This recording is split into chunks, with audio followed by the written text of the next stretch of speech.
Module 4, Video 2. Communicating through conflict. All right, I had to make this the actual first video in this module. Now, why? Why do I say that? Because I'm going to sit down because I got a lot to teach you right here. So let's get comfortable. Is that fine? All right, so here's what we're going to do. The number one way, and I did a video on this once, and I said, what is the number one way that I know that a relationship will last? If I were to ask you that question, what would you say? Some people say, it's communication. Some people say, how good the sex is, or how we get along, or speaking the love language. And it goes on and on and on and on and on. But all of those are great answers. But the truth is there's one answer. And the one answer is, I can determine if a relationship is going to last based on how they handle conflict.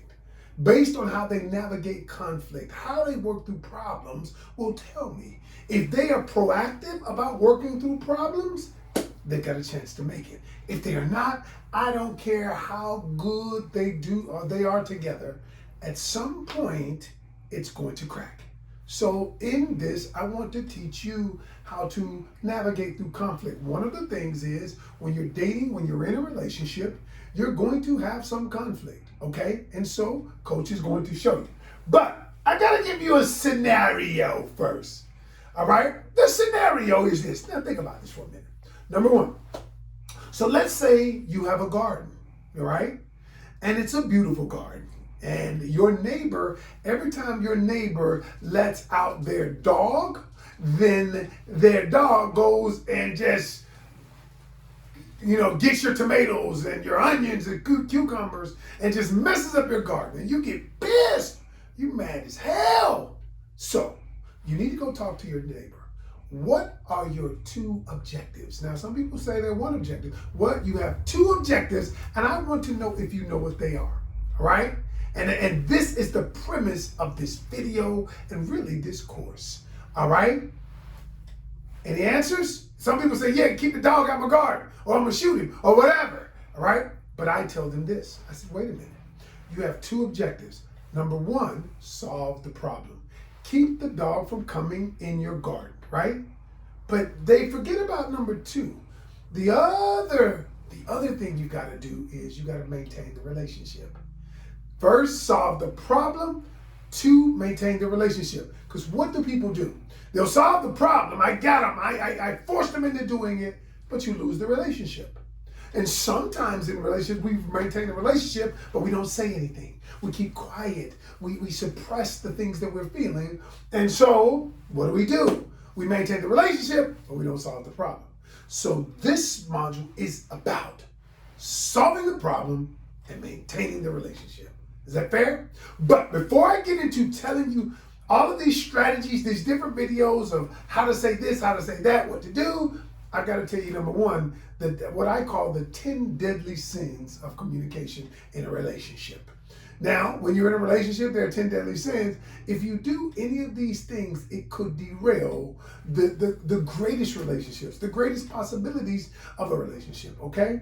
So let me flip it over. I wrote this down. The 10 deadly sins of a relationship. Now, I put them all up on the board on two of them, but I want to go over each one of them briefly. All right? So number one, and I'm going to tell you why they're deadly. All right? Number one, losing your temper during discussion. Why is that deadly? Because some of y'all get mad during the discussion, and then you no longer begin discussing what you were discussing. You start bringing up other shit like, the issue was about taking out the trash, and now it becomes about you didn't sweep, you didn't mow the lawn, you didn't do these other things. Well, 3 weeks ago, I remember when you didn't do this. What happens is when you lose your temper during discussion, now the focus is off of the message and on the messenger. And whenever you take your focus off of the message and the focus is on the messenger, the message is lost. Number two, failing to notice the problem. The reason why you say, Coach, why is that on here? Because notice what I said, notice the problem. It's a problem that you don't know you have. And so when it's a problem you don't know you have until you have it, until you notice it, until you notice that you have it, but this problem has been perpetuated for a long time. And so a lot of times people either don't know or don't care or would rather not cause conflict. So what do? They just let it ride. Let it ride.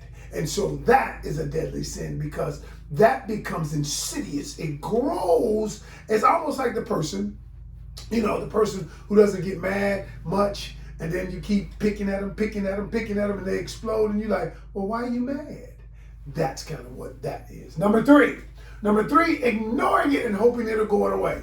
Ignoring it. Yeah, but you're like, it'll go away. Ignore it. Just ignore it. It'll go away. It doesn't go away. It stays. And then it becomes bigger and bigger and more insidious and all of these things. And next thing you got, what was a little molehill, becomes a mountain. All right. And so you cannot ignore it. And that's why in this training, I'm going to teach you how to say it so you don't have to ignore it. Is that cool? So that he may be doing something in the relationship may be going on, but you're ignoring it. That's not gonna work. Number 4, assuming the problem is an isolated one. If they are raising their voice at you, if they're disrespecting you, you can't just assume that it was one time if it's happened more than once. If you see it, because I always say this, if it's one time, it's an anomaly. If it's 2 times, you should be concerned. If it happens more than twice, it's a damn trend.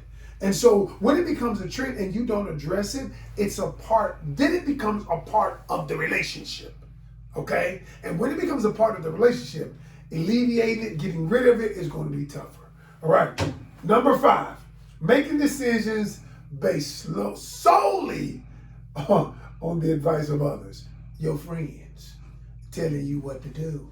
If it was me, here's what I would do. Stop it. Get you a coach, a therapist, somebody who is trained, a professional. And when you make decisions, I come across people all the time who make decisions based on what their friends told them, based on what their friends said, based on my girlfriend told me to do this. And I said, is your girlfriend a coach or a therapist? Is your girlfriend certified in this shit? Does she understand human behavior? No, she just might want me to feel better. And then she gives you some faulty advice. So what I'm telling you is that's a deadly sin of conflict, because then you begin to tell people what's going on in your relationship, what's going on, that ever happened. And then when you and him get back together, you know what happens? Then she gonna remind you of the shit that went on with your relationship. I'm going back to the board. Number 6. Number 6, not actively listening. I told you what active listening is, period. Told you how to do it. You didn't learn that, go back to the next module. Number 7, reprimanding him in front of others. Now that right there is a biggie. That is akin to emasculation. When a woman emasculates a man, it's never good.